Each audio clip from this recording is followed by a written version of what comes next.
What time is it?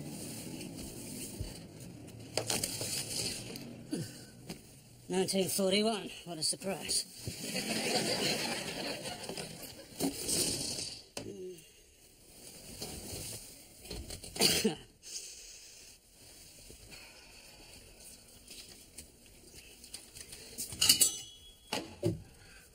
Oh, look who it is. He's a moron who faked his own suicide in 1994 just so he could come and live in the land of air raids and shortages. The thing is, you're the only one who knows they've got another 4 years of this. I hate you. Gary, it's me.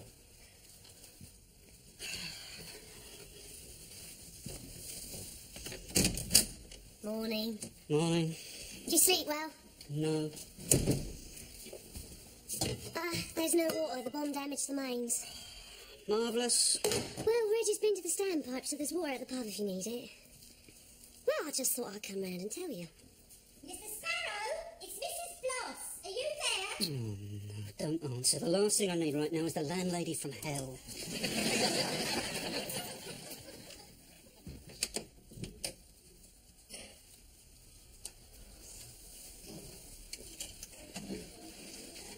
Morning, Mrs. Bloss. I thought you were out. Obviously. I hope you didn't think I was being nosy. It's just that Mr. Bloss thought he smelt gas, and I was worried that you might have been overcome. And passed out into one of my drawers, presumably. You're here very early, Mrs. Bamford? Well, I just came round to tell Gary that there's water at the pub if he needs it. Not that that's anyone else's business. I better be getting back. I'll see you later, Gary. OK. Well, if there's nothing else, Mrs. Bloss. Shocking business, that vomit in Gibbon's warehouse last night. Yeah. Those poor souls on fire watch really caught it. I hear one of them had his head blown clear off. You're fire watching tonight, aren't you? Well, perhaps not. I'm feeling a bit bronchial. Mr. Bloss is almost consumptive, but it doesn't stop him doing his duty. If your head should be blown off, what should I do with your belongings? Feel free to give my hat away. I really ought to know your next of kin. Would it be Mrs. Bamford? No, it wouldn't. So you're just friends then, are you? That's right. Are you a friend of her husband's as well? Hardly likely, as it seems she and I are lovers. What's up? That's what you wanted to hear, isn't it? At it all the time we are. It's sexual aerobics, morning, noon and night. That's it. Go on, off you go. And if I catch you letting yourself into my room again, I'll call the police. Oh, life.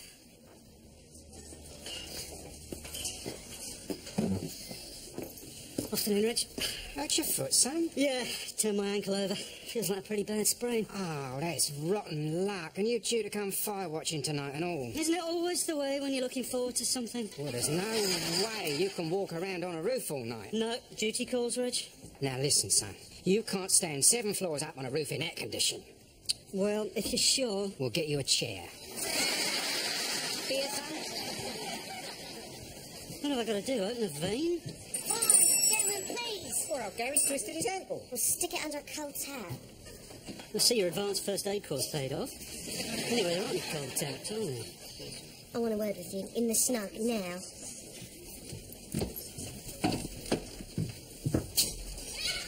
Oh, it comes and goes, you know.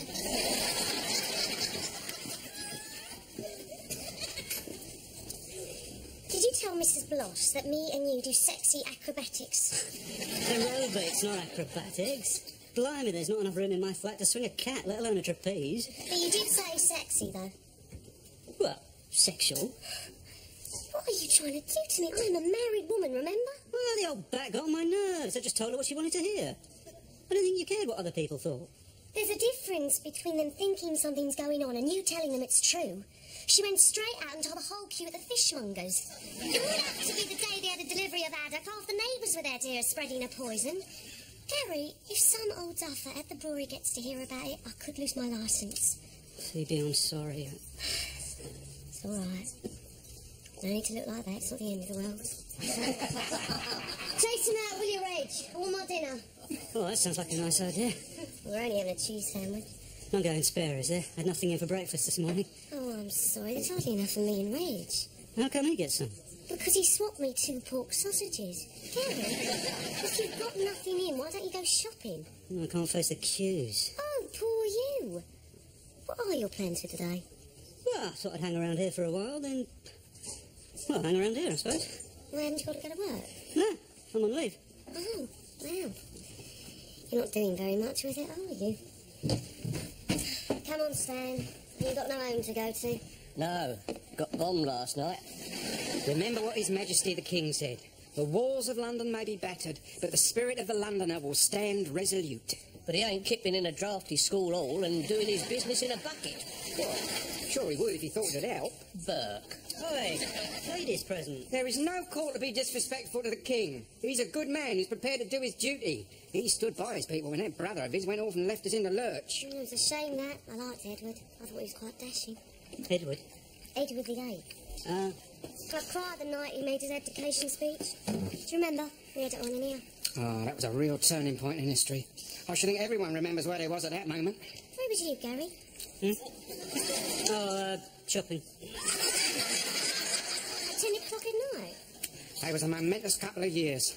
Oh, first of all, there was the old King's Jubilee. You remember that big street party? Everyone was here. I remember your dad having one over the 8, falling asleep under the table. Now that was that Billy Murdoch proposing toast to their majesties every 5 minutes. I had to make sure Dad stayed well out of his way come the coronation. Oh, the coronation. Now, there was a day and a half. Proudest moment of my life when I was picked to be one of the bobbies lining the route to the Abbey. Me and my friend Beryl camped out all night just so we could get our place in the Horse Guards parade. Once the royal party had gone past, I collected a lovely bucket of horse muck. I felt as if my roses grew by appointment that year. Look, can we get off this all our yesterdays bit? Oh, no. I like remembering nice times. Why don't you stop moaning for a change and join in? All right. Remember when Hitler invaded Czechoslovakia? I think I'll see if I can find a scrape and a piccalilli for this sandwich. You are such a gloomy gas lately. You used to pop in and out of here like a ray of sunshine. Bad news, more rationing, nothing seemed to get you down. And suddenly the war seems to have got to you worse than the rest of us. What's changed, Gary? Nothing's changed, Phoebe, nothing. That's the trouble.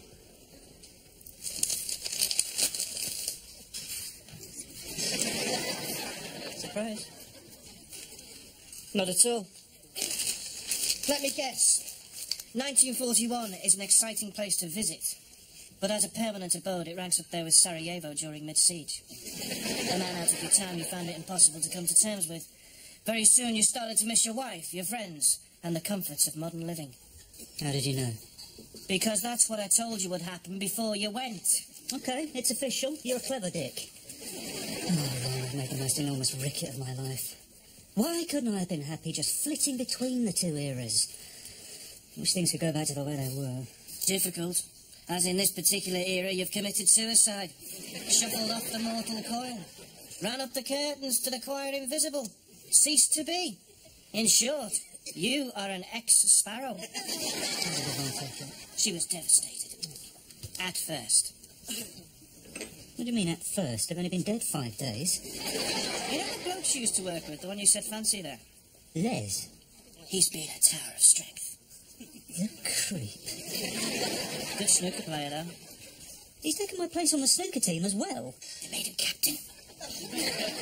How soon they forget. Hold on, there's something you're not telling me, isn't there? You're in the clear, old son. They never found your suicide note. Are you sure? I left it in plain sight on top of my clothes. Well, that explains why nobody went near it then. Well, Gary, you're not exactly the Calvin Klein of Cricklewood, are you? If your life were a film, the end credits would read, Mr. Sparrow's wardrobe as supplied by Sue Ryder shops. You can insult me all you like. I'm alive. I am so lucky. I was prepared to do the honourable thing, you know, commit to one girl, but it's like God saying it's okay to have an affair. So where does Yvonne think I've been? Well, as far as Yvonne's concerned, you're not dead. You've just been an Inverness. Though some people would say there's not a lot of difference. If there weren't lorry drivers present, I would kiss you. Then we both have something to be thankful for. Some more than others. What do you mean? While you were away, I was falsely accused of propositioning another woman. You Who? Your wife, actually. That job she went for in Macclesfield didn't work out. She was upset you weren't here, so I offered my support. Unfortunately, this was misunderstood by Yvonne as a romantic proposition, which she then relayed to Stella. And what did you say to her? Do not even think about giving me a hard time over this. Yet again, as a result of picking up the pieces that you leave behind, I've been dropped in it. What you will do at the earliest opportunity is explain to Yvonne that it was all a misunderstanding and get me back on side with my wife. I can't. I'm supposed to go fire watching tonight. All right. See what I can do. Yeah, Ron. Oh, food. Can I order something? Double egg chips and beans, double bacon, double sausage. Yeah, another egg, mushrooms, tomatoes, double bubble, 2 rounds of toast and a tea. Large. He's been in Scotland.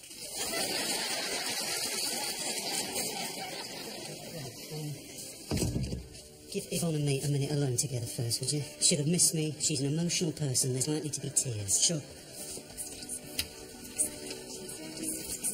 Where the hell have you been?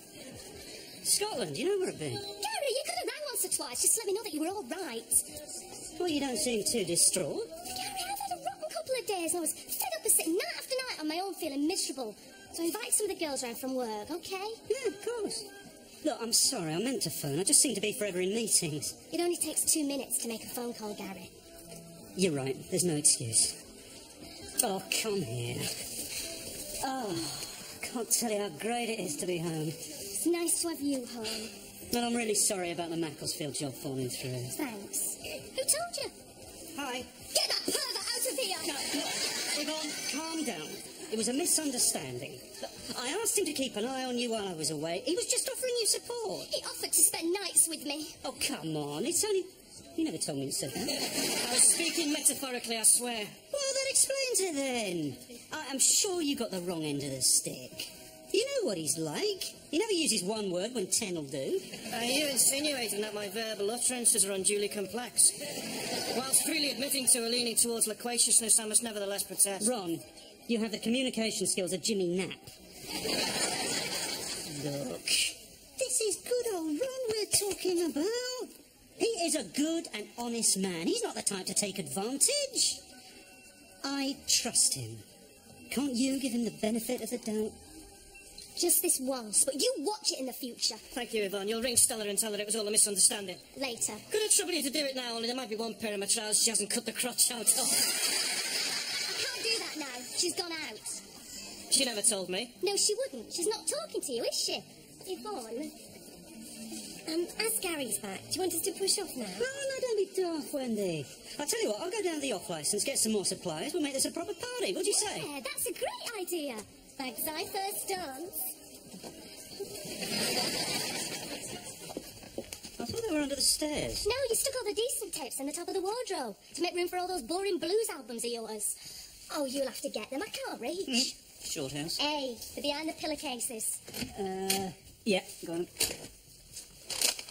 Oh, it's a great idea, this party. I really needed to let my hair down. God, Macclesfield was dull. You know, the job was dead man's shoes and there was no better place to wear them.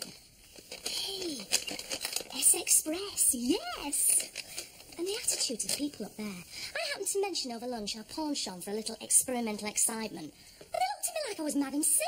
Honestly, it was like going back 50 years. You wouldn't believe it. Oh, I believe it. Look, I should have been here when you needed me. I'm sorry. You're here now. Gary, we've got a house full of guests. Do you remember that party when we did it under a pile of coats? That's by a pile of coats. Come on then.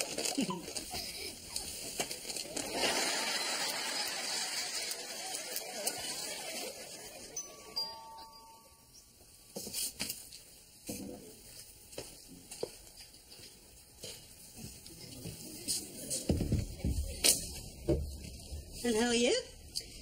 Stud? Shut it. Flowers aren't for me, then? But for your wife. You really are an idiot.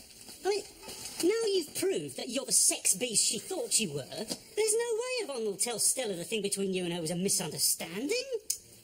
I mean to say, doing it under a pile of coats. Ugh. I've seen dogs in the park show more class. Because I remember the only reason we were caught was that you two were about to dive under there yourselves. That was different. We were about to reenact our youth when we knew no better. Oh, well, best of luck. Where are you going? I'm going to need your help. After all, this is all your fault. Excuse me, I don't remember standing there with a loaded gun forcing you to stick your tongue into Wendy's mouth. No, but it's because of you that I'm at odds with my wife and therefore prone to the advances of other women. She came on to me, you know. It was a complete surprise. Well, to me too. Good-looking girl, Wendy. And what's that supposed to mean? A little jealous, are we? Suddenly you're not the only bad bandit on the block anymore. Grow up. There's nothing clever about cheating on your wife. And where are you off to now? Well, to see Phoebe. What's that saying about bus houses, people? It's only because I have been there that I feel obliged to point out the rocky road you're on. Anyway, my situation is completely different. All my indiscretions are in the past. Even my future indiscretions are in the past. Oh, Yvonne, I'm off. All right, see you later. You got a visitor. Where'd you get them? Into grovel? Stella, you should be getting the flowers for. I can't, can I? There's a 50-yard run-free exclusion zone around her. Well, I reckon that'll be up to at least a mile after I tell her about last night. Please don't. Honestly, all we did was snogging and some very preliminary groping. I think that's enough. But I'm not responsible for what's happening to me. First there was you taking my perfectly innocent remarks as a sexual overture, and then last night Wendy couldn't keep her hands off me. I think I've reached that certain level of maturity that Wendy and other women find irresistible. Don't flatter yourself, Ron. Wendy's a chubby chaser. Pardon? She likes fat blokes. The fatter, the better. I think you could have let me down a little more gently. But that just goes to show that I'm not to blame, except perhaps for my bad diet and lack of exercise. Oh, totally innocent, were you? And I suppose what we couldn't see is that you were fending her off under those coats. I struggled briefly. For God's sake, take responsibility, Ron. How can you even begin to believe you're sorry when you won't even admit you're at fault? I want you to say, I have seduced another woman and I am sorry. Go on. I've seduced another woman and I'm sorry. Again, louder. I've seduced another woman and I'm sorry. Louder. I've seduced another woman and I am sorry. Did you hear that, Stella? Right, you did it. Good morning. You'll be pleased to know that normal service has been resumed and Mr. Sunshine is back. Well, oh. Couple of pairs of nylons, lady. So, chocolate, eggs, bacon, and as a special treat, a nice bit of English cheddar. Thanks. Well, don't I even get a smile? Well, be careful, son. You're getting a bit of a reputation as a black marketeer. Well, this stuff isn't black market. It's from it's from the American Embassy. It's still not officially sanctioned goods. Oh, don't be such a stick in the mud, Reg. Now, listen. I may be on sick leave, but I'm still a serving Bobby, remember? How can I be called a black marketeer? I don't sell the stuff. I give it away. Stupidity is no defence. Well, Robin Hood gave away stuff to people who needed it. Nobody called him stupid. But he remembered to do his bit for his king. Completely lost me now. You didn't turn up for your file watching duty last night. Oh, that's why I get the frosty reception. Well, I'm sorry, it couldn't be helped. I was called back to work, you know. I'm sorry, son, but it's just not flaming good enough. There, you see what you've done? I'm so het up, I went and used the F word. You should have let us know if you couldn't make it. You let everyone down. Do you know they had to get old Norman out of a sickbed to cover for you? I didn't think, I'm sorry. It couldn't be helped, honest. Well, some people are saying you didn't turn up because you were frightened. Well, why should they think that? You spent yesterday trying to cry off with a sprained ankle. Gary, you was walking around here with a worse limp than Long John Silver, but that seems to have cleared up all of a sudden. Well, I've had it strapped up. It still twinges. Oh, see? Well, you don't think I'm a coward, do you? I don't want to think it, Gary. All right, well, I'll prove it to you. I'll go fire watching whenever you like. Tonight? Tonight's fine.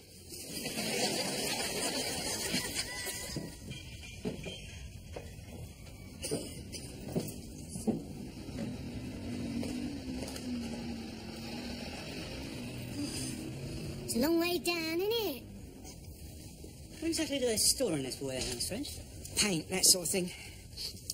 That sort of thing would be terps and thinners, I suppose. Yeah, probably. I'm fire watching on top of a building that's stuffed full of highly flammable and explosive liquids. Suddenly I know how Joan of Arc felt. It's a messy job, son, but someone's got to do it. Rich, if this place gets hit, we're going to need flame-proof clothing, breathing apparatus and some heavy-duty firefighting equipment. I'm empowered to issue you with a tin hat and a bucket of sand. Nothing to worry about, then. Dad used to say you'd be better off sticking your head in the sand and using your tin hat to cover your arse. Now, no one has any objections. I'll patrol the bottom 2 floors. Stan, you take the 3rd and 4th. Bob, the 5th and 6th. Gary, you can handle things up top with Phoebe. At last, let's go and have a brew up, Bob. He's a bolshy so-and-so, that Stan. Now, anything you want, just let me know. Flight to the Bahamas leaving in 5 minutes seems pretty appealing right now. You're a card.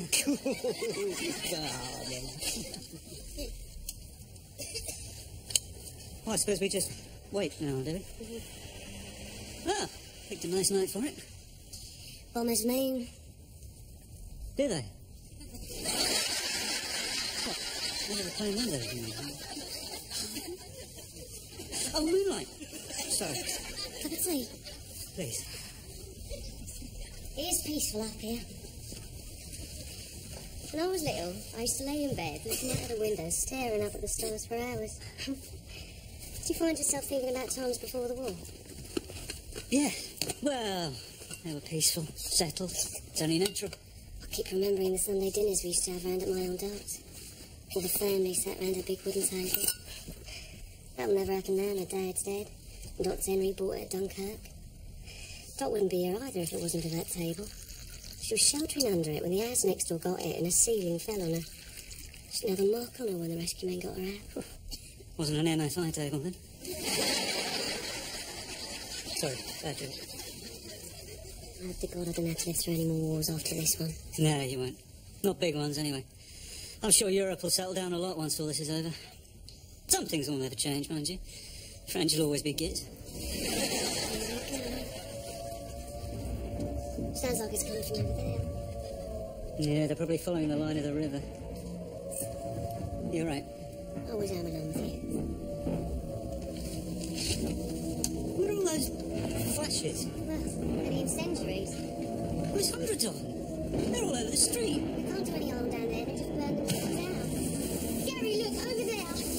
What created a sound on it? There's another one over there.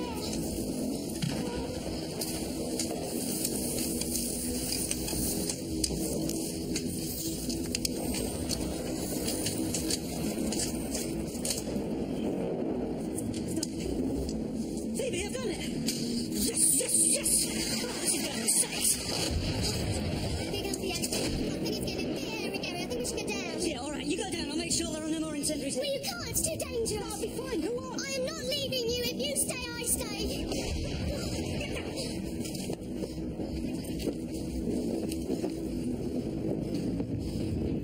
Why don't you sing us one of your songs? You know, light down the air raid shelter. Keep up our morale. Oh, come on, Gary. When this whole world starts getting me down, when people are just too much for me to face, climb way up to the top of the stairs, and all my cares just drift right into space. On the roof, it's peaceful and me.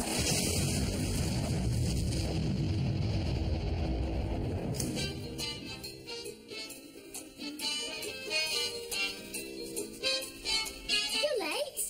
Been out on the tiles. Sort of. Are you okay? You look all pale and shaky. Yeah, I just got a touch of flu, you know. I'll take an aspirin. Well, you'll be pleased to know Harmony has returned to Ron's house. I took pity on him and squared things with Stella. Good. You see, no porker stands a chance once Wendy targets them. Did you know she has 275 hours of sumo wrestling on tape? It's better than the adult channel as far as she's concerned. Gary, you don't look at all well. Why don't you come to bed? Not yet.